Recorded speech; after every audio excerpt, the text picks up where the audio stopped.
Olá! O nosso trabalho versa sobre os parâmetros de infiltrabilidade em solo urbano para modelo chuva-vazão. O mesmo foi definido no Programa de Pós-Graduação em Engenharia Civil da Universidade de Pernambuco por meio do Grupo de Recursos Hídricos da Escola Politécnica de Pernambuco, o Aquapoli. A infiltração é definida como um processo inicial de entrada de água no solo, resultante da aplicação na superfície do solo, quer por chuva ou por irrigação, onde a capilaridade é dominante nessa fase.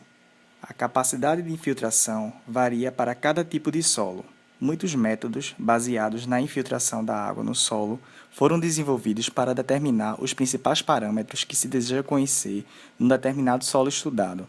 Com a obtenção desses parâmetros, é possível conhecer, a partir de simulações hidrológicas em modelo chuva-vazão, a parcela de escoamento superficial gerada por um evento de precipitação intensa, numa determinada área de estudo. Atualmente, há modelos hidrológicos específicos para as mais diversas áreas de estudo, tanto para áreas rurais quanto para áreas urbanas. Em áreas urbanas, o uso dos modelos hidrológicos estão associados principalmente ao planejamento da drenagem urbana, seja em maior ou menor escala espacial. Dentre os principais modelos hidrológicos utilizados em áreas urbanas, o SWMM é o pacote computacional mais utilizado para a simulação da drenagem urbana. No ambiente do sobredito modelo, os principais parâmetros de infiltração que influenciam diretamente na geração do escoamento superficial são as taxas máxima e mínima de infiltração e a constante de decaimento. Assim sendo, o presente trabalho define os citados parâmetros de infiltrabilidade numa parcela de solo urbano, fazendo uso do infiltrômetro a simples anel. Os ensaios foram realizados no bairro de Soledade, município do Recife, o qual foi escolhido por apresentar problemas de alagamento durante os períodos de chuva. O objetivo principal do trabalho é definir os principais parâmetros de infiltrabilidade a partir do infiltrômetro a simples anel, necessário para o estudo de alternativa de um ponto crítico de alagamento na cidade do Recife, a partir de modelagens hidrológicas. É válido ressaltar que o sobredito ponto crítico de alagamento foi objeto de estudo de Silva Júnior, que apresentou soluções mitigadoras para o problema a partir dos resultados apontados pelas simulações do modelo SWMM. Assim, o desenvolvimento dos ensaios de infiltração e o tratamento dos dados ou dos resultados obtidos, os quais são discutidos nesse trabalho, subsidiaram parte dos dados de entrada que viabilizou a realização das modelagens no citado estudo.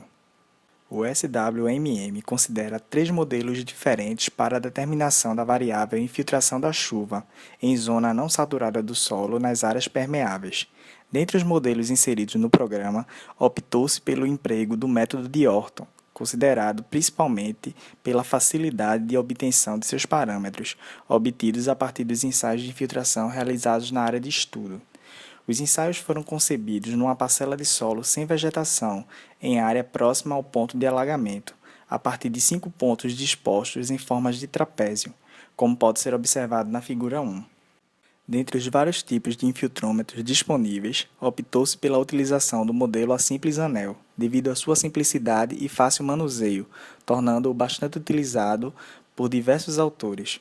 O infiltrômetro a simples anel permite realizações de ensaios de infiltrabilidade no campo em função do tempo. Consiste no cilindro metálico de 15 cm de diâmetro e aproximadamente 8 cm de altura.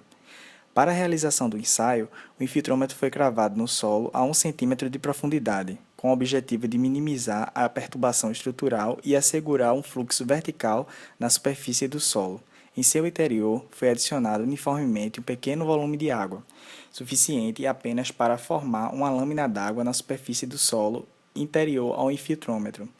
Sempre que o solo dentro do infiltrômetro começava a ficar exposto, este mesmo volume de água era adicionado novamente. Os tempos decorridos entre as adições da água eram cronometrados e a repetição deste procedimento continuou até que a relação entre o volume de água infiltrado e o tempo se tornasse constante.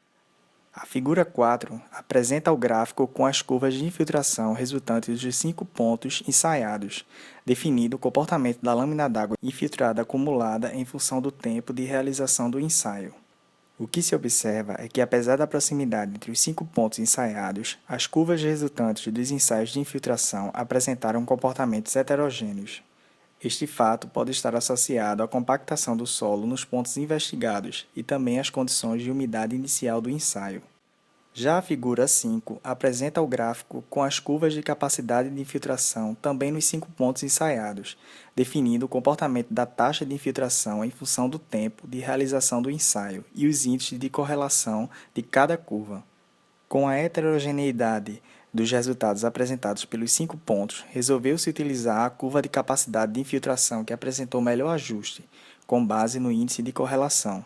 O valor do coeficiente de determinação descrito aqui apenas diz o quanto a curva gerada pelo Excel conseguiu representar os pontos.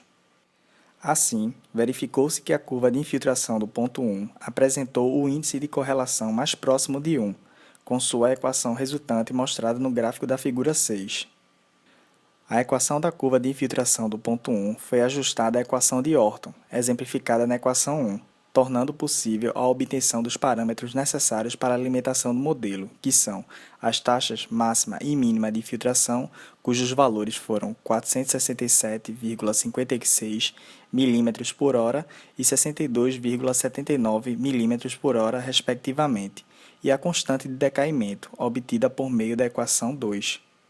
É válido salientar que na equação 2 a variável Fc é dada como a área sobre a curva da taxa de infiltração, obtida a partir da integração da equação da curva do ponto 1 ajustada, variando no intervalo de tempo de realização do ensaio, em horas. O quadro a seguir apresenta a integral da equação da curva do ponto 1, variando em função do tempo de realização do ensaio. O valor encontrado foi incorporado na equação 2 e obteve-se a constante de decaimento. De posse dos parâmetros taxa máxima e mínima de filtração e constante de decaimento, e com base na equação 1, obteve-se a equação de Orton, que estabelece a capacidade de infiltração na área estudada. Assim, uma vez obtidos os parâmetros de infiltração que serviram de dados de entrada para as simulações hidráulica e hidrológicas realizadas por Silva Júnior, a figura 7 mostra a inserção desses parâmetros na plataforma do modelo SWMM. Por fim, conclui-se que a infiltrometria a simples anel, quando utilizada para determinar a variável infiltração em modelo chuva-vazão, apresenta-se como uma alternativa simplificada e eficiente, uma vez que os dados extraídos durante a realização do ensaio permitem a obtenção dos principais parâmetros que influem diretamente no escoamento superficial de uma área. Com relação ao balanço hídrico do sistema simulado por Silva Júnior, aproximadamente 24% do volume gerado pelos eventos se infiltram, sendo o restante convertido em escoamento superficial, ou seja, aproximadamente 76% convertido em escoamento superficial. Este resultado é muito próximo da realidade local, no qual se define, com base nas literaturas, um runoff médio para o Recife na ordem de 0,8, ou seja, 86% do que precipita escoa. Diante de tal constatação, verificou-se que os parâmetros obtidos, quando utilizados no modelo SWMM, representaram bem as condições do balanço hídrico local, resultando num escoamento superficial runoff muito próximo dos padrões atuais de uso e ocupação do solo da cidade. Muito obrigado. Perguntas e comentários podem ser encaminhados para o e-mail de contato disponibilizado, marcos15barbosa@hotmail.com. E aqui são apresentadas as referências utilizadas no desenvolvimento deste trabalho.